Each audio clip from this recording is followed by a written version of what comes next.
Nnamdi's life changed the day he boldly told an HR manager, "I can work under pressure. In fact, pressure is my middle name." Little did Nnamdi know the pressure that was coming for him was not ordinary pressure.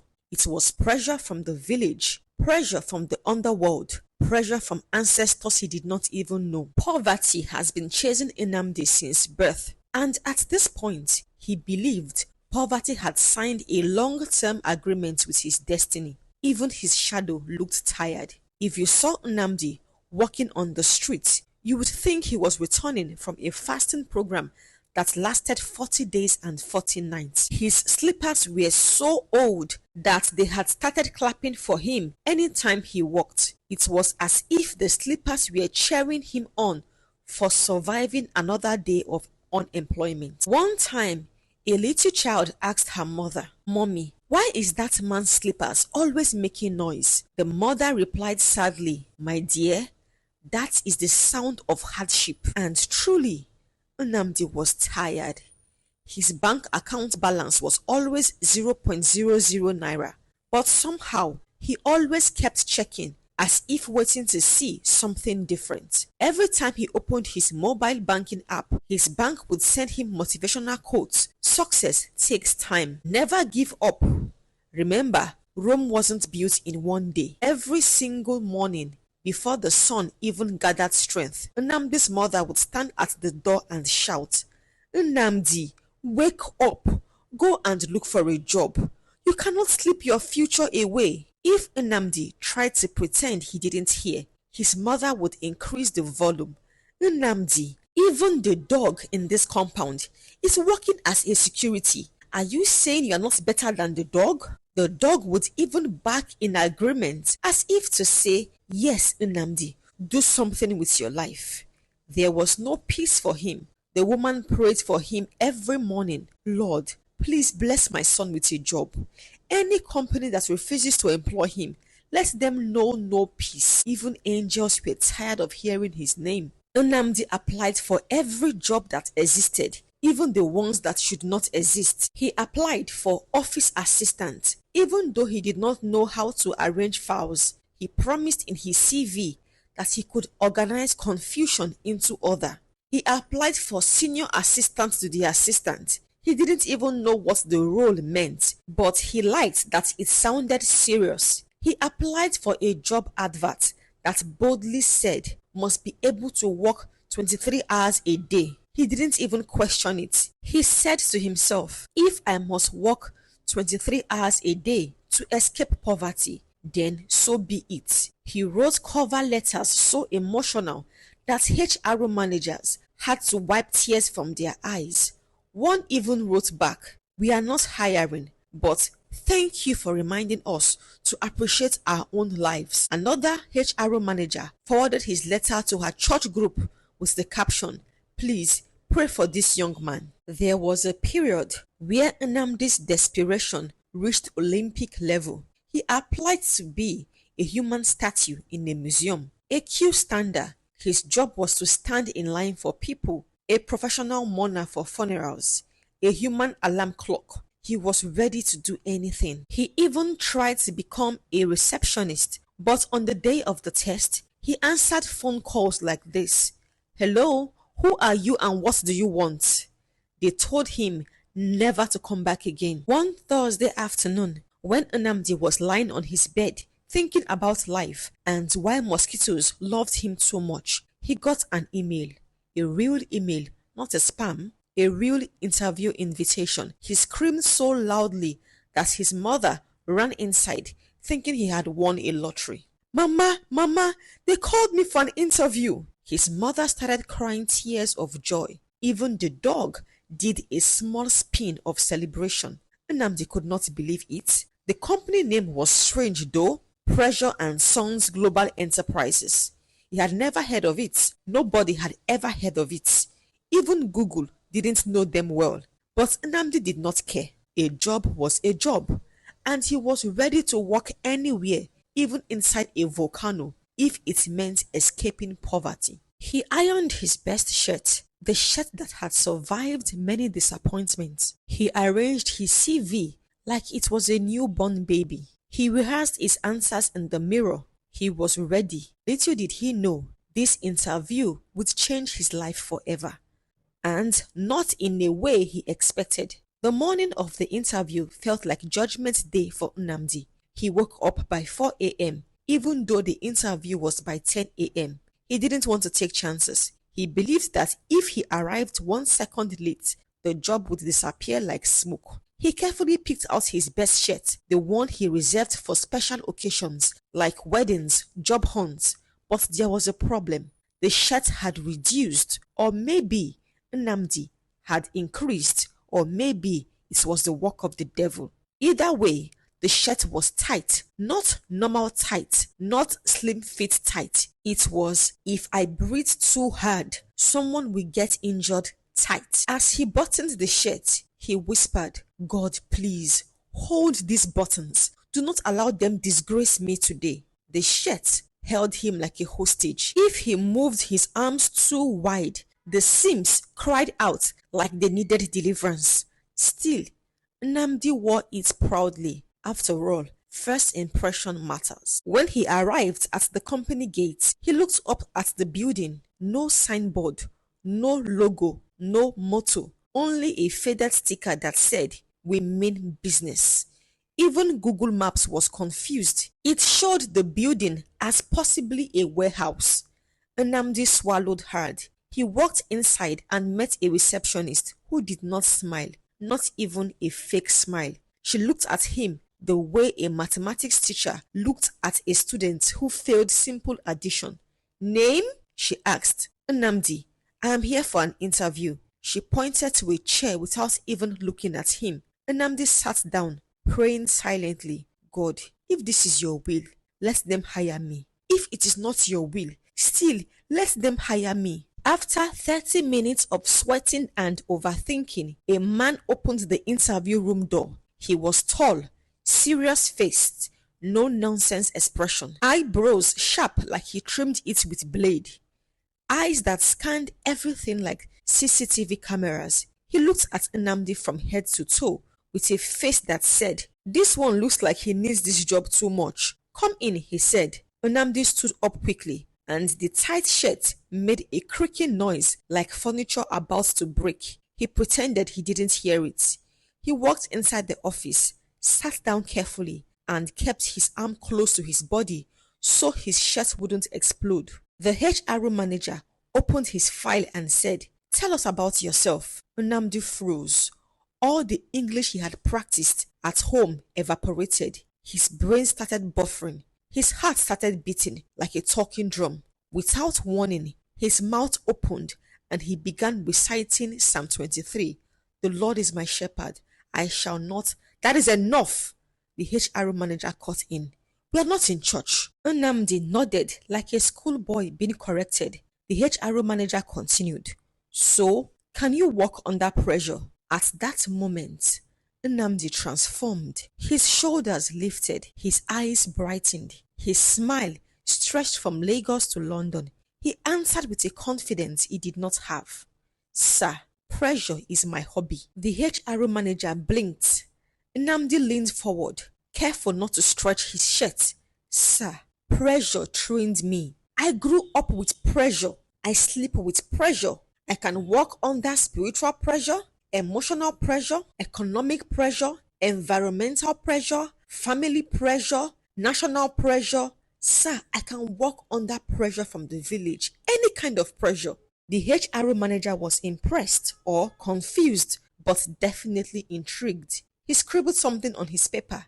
Then he stood up, stretched his hand and said, "You are hired." For a moment, Nnamdi's soul left his body. He looked up at the heavens as if expecting angels to descend and start clapping for him. He wanted to jump on the table. He wanted to dance. He wanted to hug the HR manager and say, "Daddy, thank you." But he controlled himself because he didn't want security to remove him. Instead, he said in a shaky voice, "Thank you, sir. God bless you. Your children will be great, sir." The HR manager nodded slowly, unsure what to say. Nnamdi left the office, walking carefully, so that the victory buttons on his shirt would not fly out in celebration. As he stepped out of the building, a cold wind blew. The clouds suddenly darkened. It was as if the universe was saying, Nnamdi, run. But he did not understand. He only smiled and whispered, this is the beginning of my success. Little did he know, his real troubles were about to begin. Nnamdi woke up early on his first day of work. In fact, he didn't sleep. He spent the whole night rehearsing how to say, good morning, sir. He practiced smiling in the mirror. He practiced walking confidently. He even practiced smiling on an invisible keyboard so he would look like a professional. By 6 a.m., he was already dressed, shirt ironed, hair brushed, heart beating. He stood outside the gate at 7 a.m. Even though work started by 9, he didn't want to risk anything. By 8:59 a.m., he signed in proudly. Nnamdi Okafor, employee. He felt like destiny had finally hugged him. 2 minutes after he sat down, the office door burst open. The man who walked in did not walk in like a normal human being. He marched in like a hurricane wearing suits. His voice was loud enough to wake the dead. Nnamdi, why is my coffee cold? Nnamdi jumped up like someone who had just seen a ghost. He looked around the entire office. There was no coffee, no cup, no kettle, no coffee machine. Nnamdi swallowed and said carefully, sir, I don't think we. Before he could finish, the boss moved to the next accusation. Nnamdi, why is the internet slow? The problem was, they did not even have internet. Nnamdi opened his mouth, but again, the boss didn't wait. Nnamdi, why is the sun too hot today? At this point, Nnamdi knew his boss was not a normal person. No human being blames a staff for the weather. Only a fallen angel would do that. Nnamdi whispered, God, what have I entered? His boss continued shouting orders, one after another like a machine gun.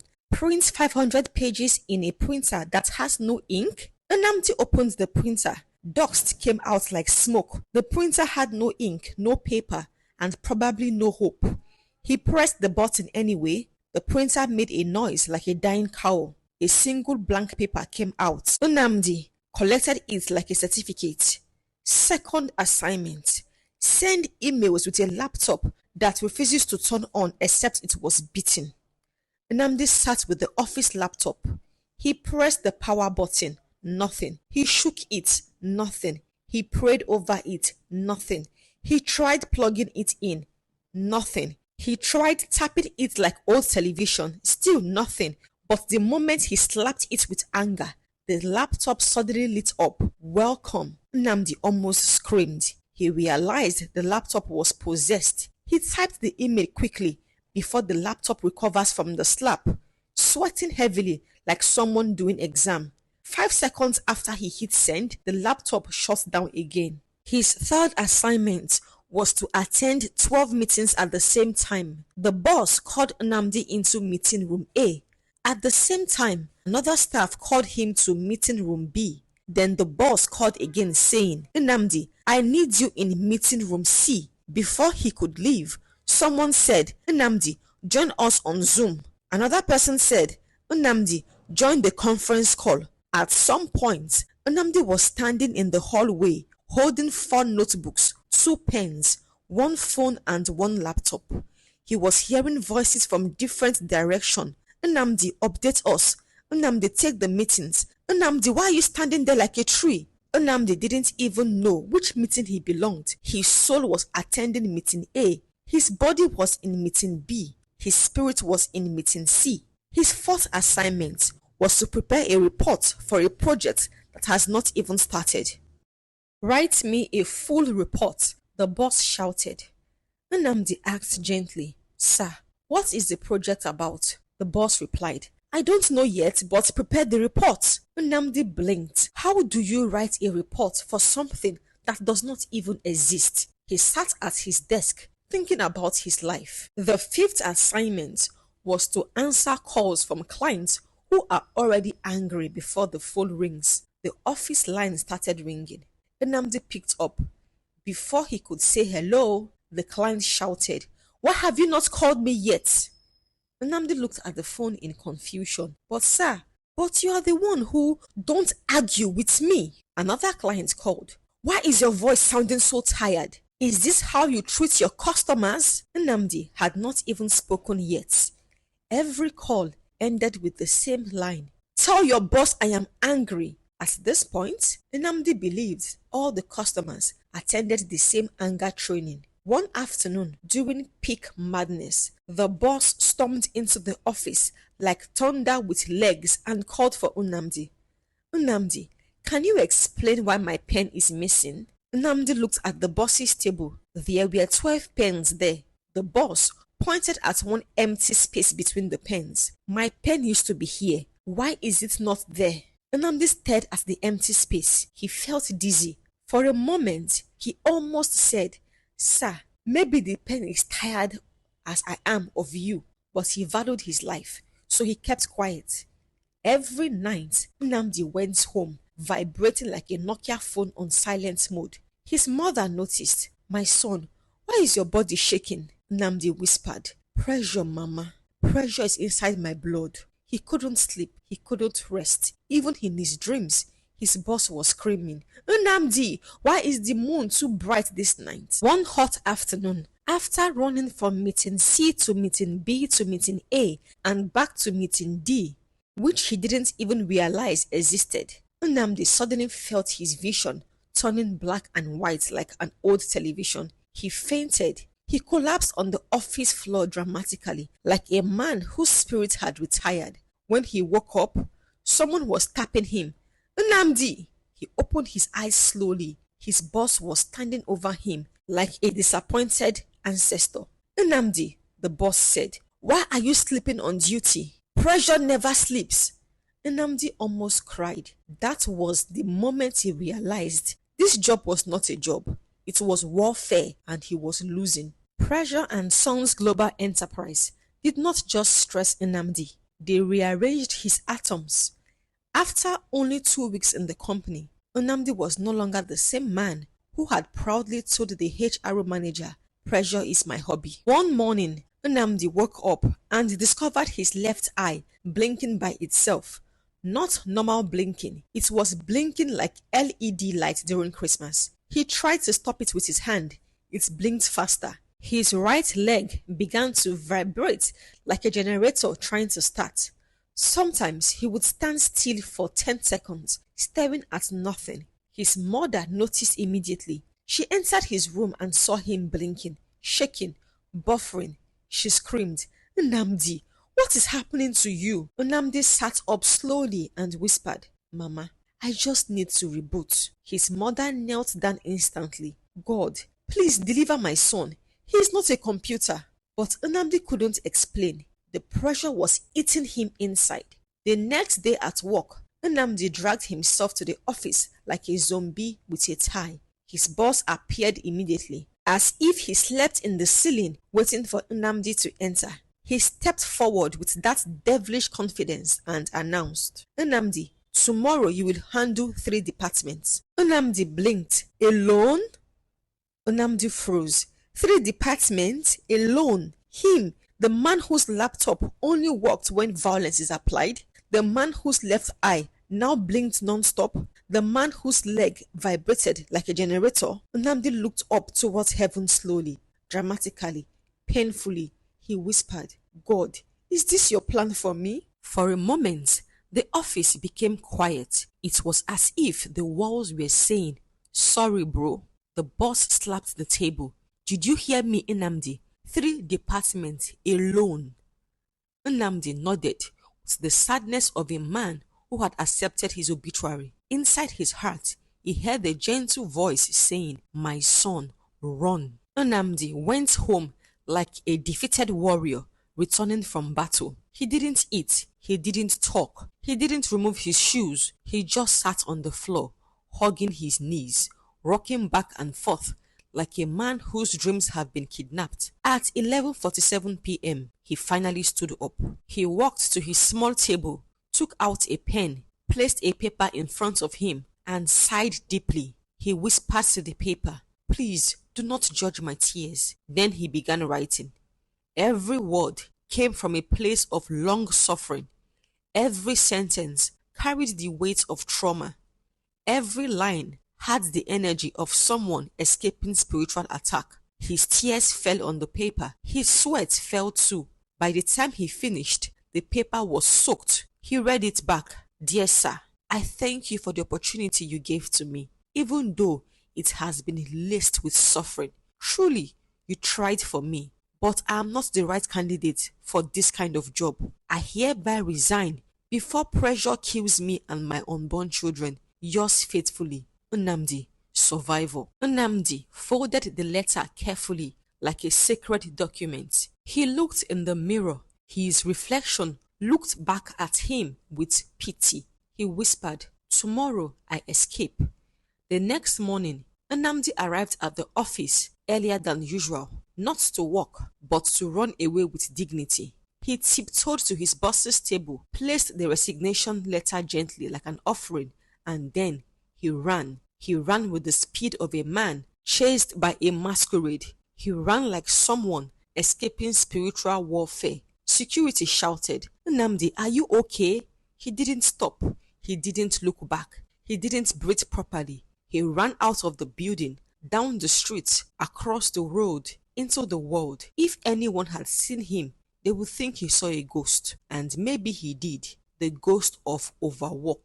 By the time he got home, he collapsed on the sofa, panting like a man who completed marathon. He lifted his hands dramatically and declared, I am free after resigning from Pressure and Sons Global Enterprises. Nnamdi spent 2 days sleeping like he had been released from prison. His body needed rest. His spirit needed rest. Even his thought needed rest. By the 3rd day, the shaking in his right leg had reduced. By day 5, his left eye stopped blinking randomly. By day 7, his brain finally stopped buffering. His mother was the happiest. Every morning, she checked on him. Are you normal now? Slowly but surely, Nnamdi became human again.